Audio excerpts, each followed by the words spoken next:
It's action, it's drama, it's comedy. It's DeCian, the superhero webcomic. DeCian's got superhero antics and sexy girls. Read it now at DeCian.com. DASIEN.com. My main brain tells me you should be listening to Pixels in the Animation, because if you aren't, I'll punch your lights out. Welcome to Videoland.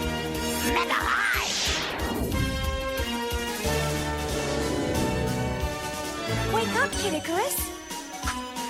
Welcome to cancellation. It's Congo Land. My brain will get you, little princess. Princess, the palace is under siege. Behold, the ultimate warp zone.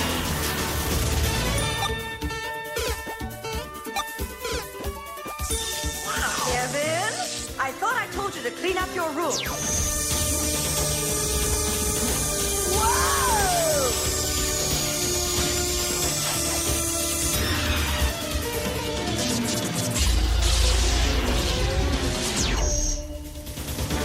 Captain N, the Game Master. Hello and welcome to the latest episode of Pixels in the Animation. I am one of your hosts, TFJ and Mike, and joining me in this pixelated journey is TV's Mr. Deal. I don't know. Sword Chucks. There. It's a double reference. 8-bit theater. Yeah. All right. I'm going to call a foul ball on that right there.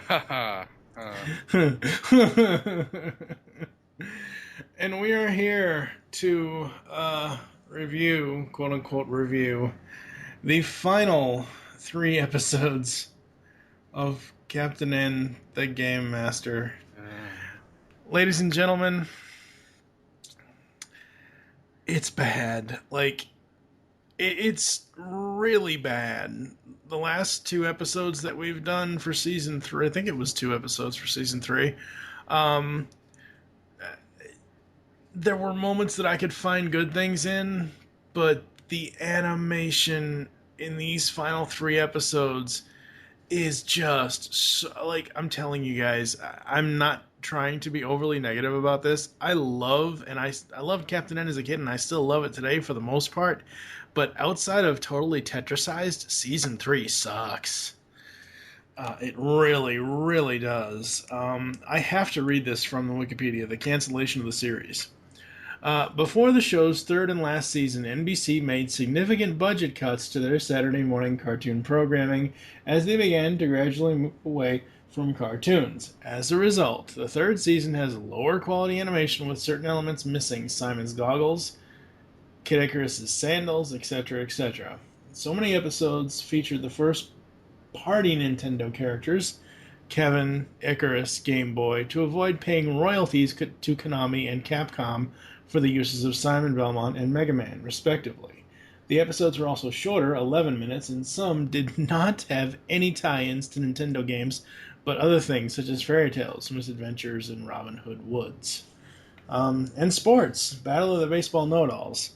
Now, didn't Bo Jackson do several different baseball video games? I could have sworn he did. He did, but they kind of got around it so they didn't actually have to endorse the actual video game. Instead, they just had Bo Jackson in a baseball-themed episode. See, that's one of their cheats, is that they kind of sort of reference the video game, but not really. Yeah. God.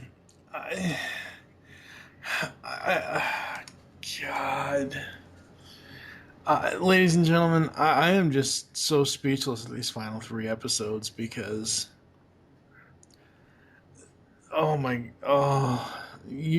can't say anything. Take it. I'll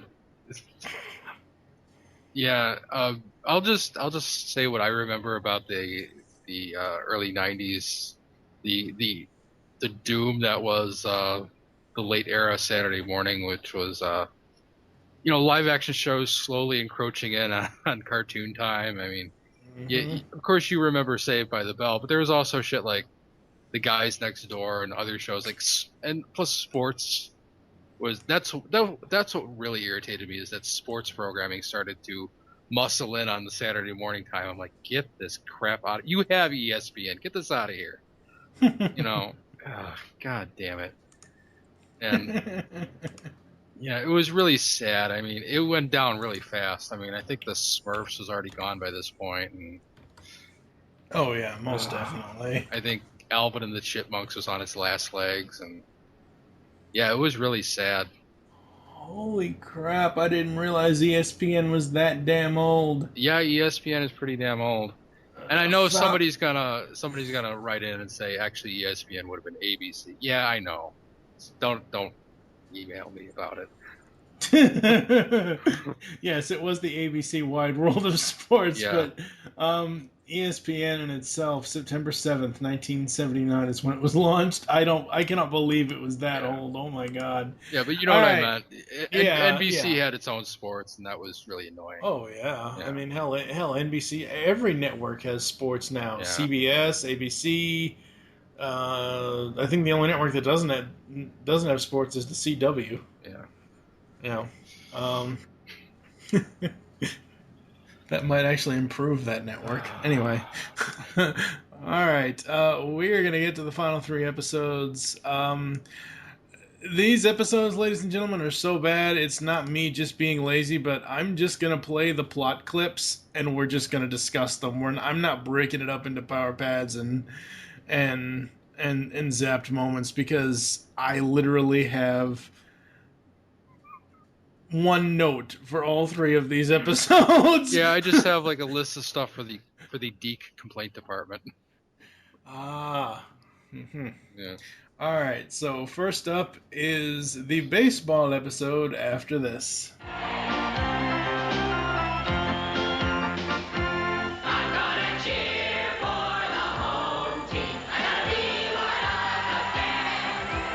On the batty world of baseball, the N team is facing their most awesome challenge. Bo Jackson, the team captain of the Videoland All-Stars. Bo knows an amateur when he sees one, and I eat him for breakfast.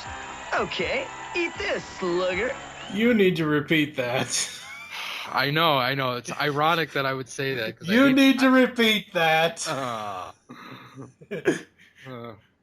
Go on, say it. They should have just cut their losses and just canceled Captain N altogether. Just used all what little money they had left to do Mario cartoons. As much as I hate the Mario cartoons, at least it could have improved the Mario World cartoon a little bit. Mm-hmm. All right, so we are here to talk about Captain N and the baseball know-it-alls. The plot, if there is one. Now, why wouldn't they make it? Okay, after I read this plot, I'm going to ask this question first, but after I read this plot, it would make more sense if this was the final episode of the series. Mother Brain has returned in a last-ditch effort to conquer the Palace of Power, while the N-Team deals with other demons under the stadium in the world of baseball. Bo Jackson appears via character and name, and it's elements from Bo Jackson's baseball. So he did have his own actual baseball game, even though they didn't actually reference the actual game. Okay, now, it says she has returned for a last-ditch effort to conquer the Palace of Power. Why wouldn't you make this your series finale? I don't know. I mean, granted, there aren't too many other Captain N episodes that I would say would be a series finale out of the ones that were produced, but this should have been the last episode of the series because she actually gets into the palace. King Hippo and Eggplant Wizard are scrubbing the floors with toothbrushes and everything else and whatever. The plot was, I won't say it's interesting, but it's kind of hilarious in the fact that she kind of finally gets away with it for a little while Captain N and everybody else is stuck down in the baseball card dungeon. Yeah, it's what I thought about it was that it's a really bare bones episode. I mean, it's kind of like the shell of what a lot of other episodes would have been. It's like Mother Brain, gets a little bit of gets a little bit of traction, gets she wins a little while Kevin and the other characters are trapped somewhere, and then they come back and beat her and save the day. I mean, it's almost like the episode where they were trapped in the nightmare world. Mm-hmm. It's like almost like the same exact plot, except that it's like condensed down to 11 minutes, and the animation is really terrible, and the character designs are awful. Actually, I want to talk about that because Mother Brain's character design is so bad. It looks like a 3-year-old drew her. I mean, really. Although, ironically, both Eggplant Wizard and King Hippo Look regular. yeah, they look like they're regular character models. Oh, did you notice King Hippo's crown? It's like the new animation studio didn't know how to interpret it, so it's like 2-dimensional. When he turns around, it's like his 3 prongs are like all in a line. It's very strange. And I noticed I wish that I knew what animation studio was doing season 3. I really do. I don't know. This is inexcusable. This is network animation. I expect better of this from like PBS. I mean, I've seen PBS shows that look better than this. Yeah, and I know it was NBC doing budget cuts, but the animation almost looked like they kiddified it. They did. Because Kevin and Lana look like they're maybe 12 or 13 respectively. I mean, God. Oh my God, no way. What? You gotta be kidding me. Production companies, Nintendo of America Inc., Dink Entertainment, Wang Film. Wait. Phil. I know I've heard of that studio before. I can't remember off the top of my head what they've done. One of the oldest and most prolific Taiwanese animation studios, the company based in Taipei has done animation, ink, and paint for various TV shows and films for studios in North America, Europe, and Asia. Let's see here. Oh my God, they did the Balto sequels. Oh God. They did the Bionicle movies. They did 3 of the Care Bear movies. They did Fern Gully, so at least they did something good after this. If this was them, I'm not seeing Captain N on their list unless I get down here to TV shows. Yep, Captain N the Game Master is listed on their thing. The Hanna-Barbera version of Captain Planet and the Planeteers. That's where I remember this animation stuff from. Because the Hanna-Barbera version of Captain N is awful. Yeah. There's really no plot here. The basic plot is, it's, like you said, it's pretty much recycled from other episodes, because there was an episode that we talked about where Kevin and Simon broke off into teams and they had a rivalry with each other to beat each other at their own game. Wasn't it? It was Feud event, for whatever the hell. Yeah. The Feud episode. This is the laziest episode ever. It really, really is. Oh my God. The only cool thing about this episode, was the baseball card king. I loved that because as a kid, I collected baseball cards like it wasn't nobody's business. Wow. What? No. Could be worse. I could have collected hockey cards. Oh, wow. But, yeah, go ahead. What were you going to say? Oh, God, what was I going to say? Well, I'll say this. I wanted to punch myself every time I heard the phrase Bo knows. Because that was a thing back then. That was like his catchphrase. It's like, Bo knows baseball. Yeah. Oh my God. Alright, so we are going to move on to the second to last episode of the series. Was this the only episode in season 3 where Game Boy was in it? Because I don't remember him in other episodes. You mean in Bo Jackson? In the Bo episode? Or in all of season 3? Because I don't remember him in other episodes, Game Boy. I think he was in Totally Tetrasized. Oh, okay. Which, if he wasn't, that would be like a crying shame for the advertisers, considering Tetris was the game that came with him. Yeah. Yeah. So we're gonna move on to the next episode.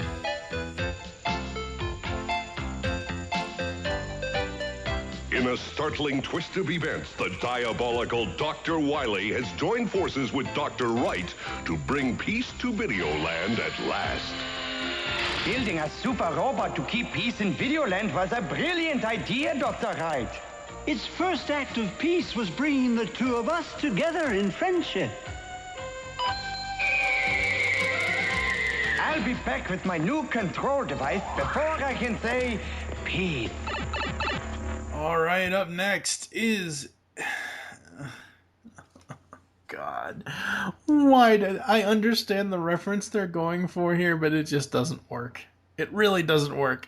A Tale of Two Dogs, Tale. This is not A Tale of Two Cities, ladies and gentlemen. See, the Garfield movie had a better pun going with that because it had a Tale of Two Kitties. Tale of Two Kitties, yeah. Yeah.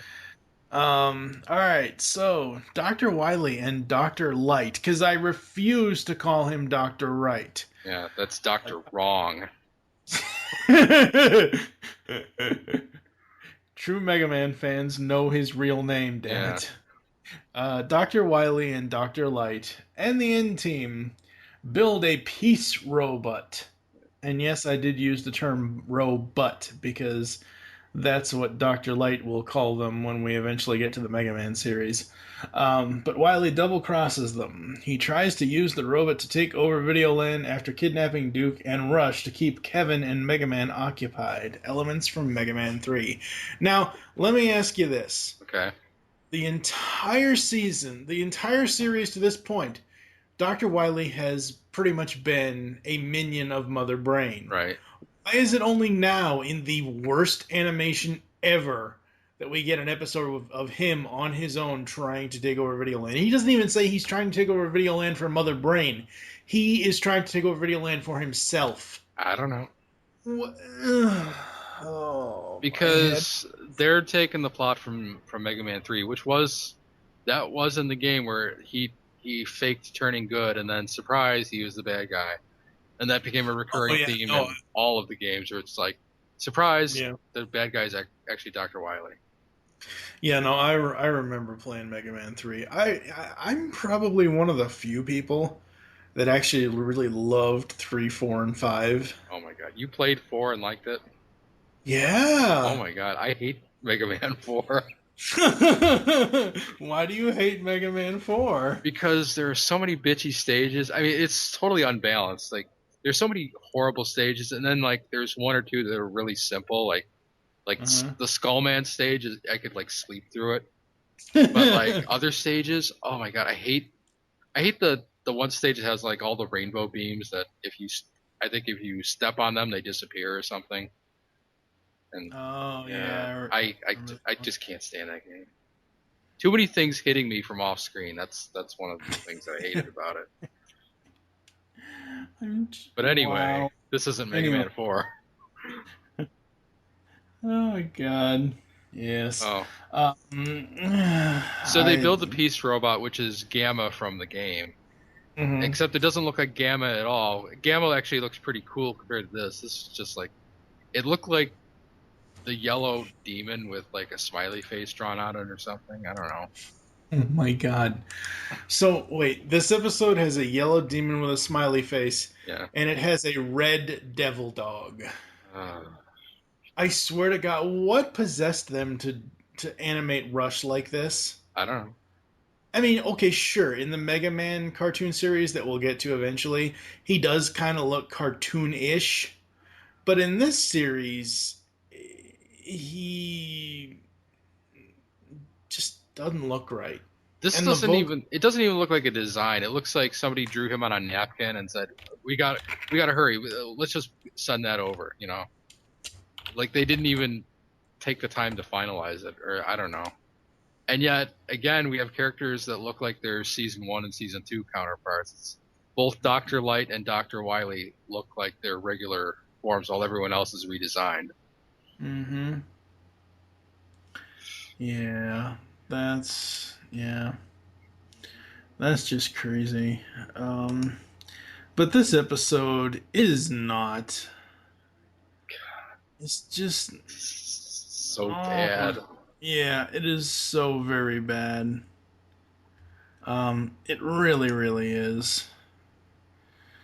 Oh boy. All right, so I think we need to move on to the final episode of the series. Okay. And this is where I won't just be saying, "Oh my god, this is so bad. Oh my god, this is so bad," because Neil is probably going to take center stage on this one, seeing as how he is a fan of certain Final Fantasies.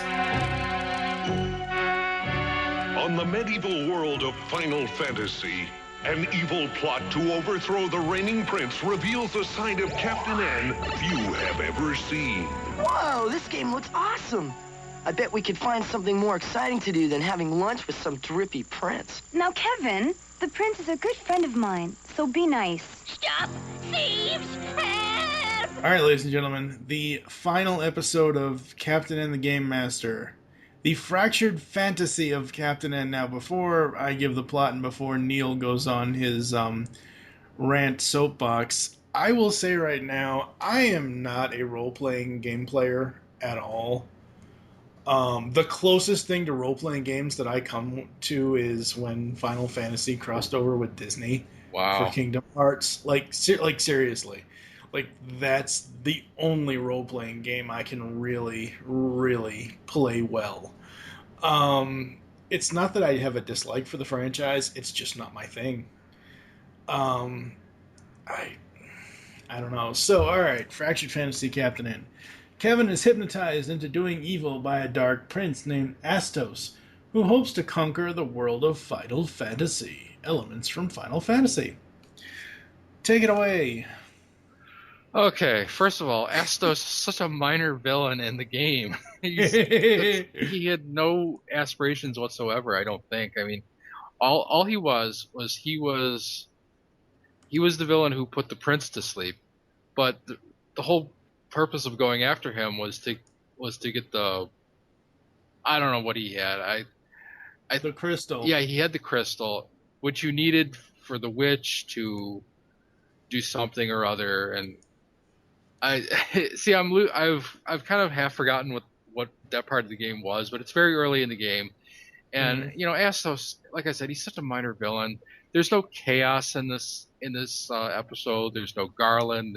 The four fiends aren't here. I mean, this episode doesn't even capture what Final Fantasy is. I mean, the first game barely has any characters whatsoever. I guess that was part of the problem, but still, it's like they picked like the weirdest thing to latch onto. I mean, they could have done like the first quest in the game, which was saving the princess from Garland, which he's actually like a relevant villain in the overall story.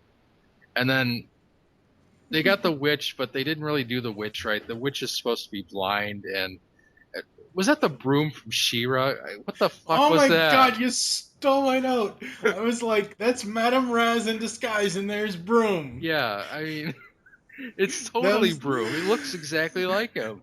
It is, yeah. It's like, wait a second, when did Filmation and Deke team up? Oh my god, that would be frightening. Well, if it was Ghostbusters, it would be frightening, yeah. Oh my god. I mean, I'm just speechless. And on your note about like playing role playing games, this is like a pretty hardcore role playing game. It's one of the very first ones, and it's not even that it's a hardcore role playing game, but the overall franchise. Like, all my friends in the 90s were like, oh my god, Final Fantasy 3, Final Fantasy whatever number they were up to, I don't know, whatever. It's like Final Fantasy this, Final Fantasy that, and I'm like, okay, so you just sit here and watch an animatic for 5 hours. I know that's not what the game is. I'm not making fun of Final Fantasy or its fans. Half the time I sat down with a buddy of mine that played the game, we were watching animatics for at least 20 minutes. Oh, you must be talking about the later ones. See, yeah, probably. What this one is, it's like late 90s. What this one is you select an attack from a menu, and then you watch your character on screen do a couple hits with the sword, and then you wait for your turn again, and it's really kind of a boring game to watch, and it's kind of hard to play. I mean, the Game Boy Advance version is probably the best version. The NES version, which I've beaten once, is kind of a slog. I mean, it's really difficult to play, even if you're into RPGs. And God, you can hear what I'm saying. I don't even want to talk about this episode. It's just so stupid. I mean,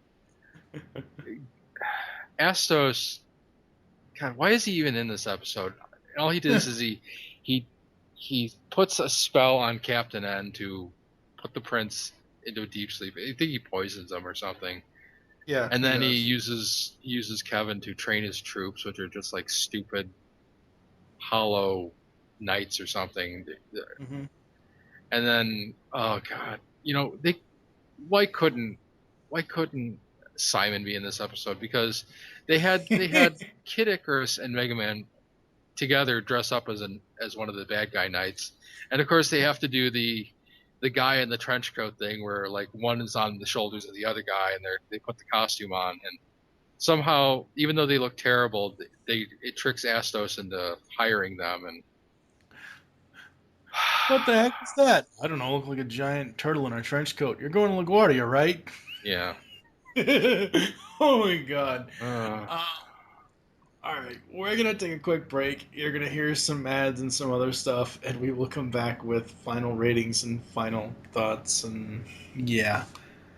Oh my God. Grab your helmets because it's time to assemble Mask. The Geekcast Radio Network has launched Masked Mayhem with your hosts Optimus Solo and TFG and Mike. This podcast covering all 75 episodes of Mask will feature in-depth analysis of every episode, talk on the toys, and more. Masked Mayhem will run 30 podcast episodes. You can find us in iTunes and on www.geekcastradio.com. Get your spectrums ready, as podcasting is the ultimate weapon. Toss your salad! Alright, folks. It's time for final thoughts and ratings. Bo knows I'll give it a 1 because of the Baseball Card King. I thought he was a pretty cool looking villain and cool sounding villain.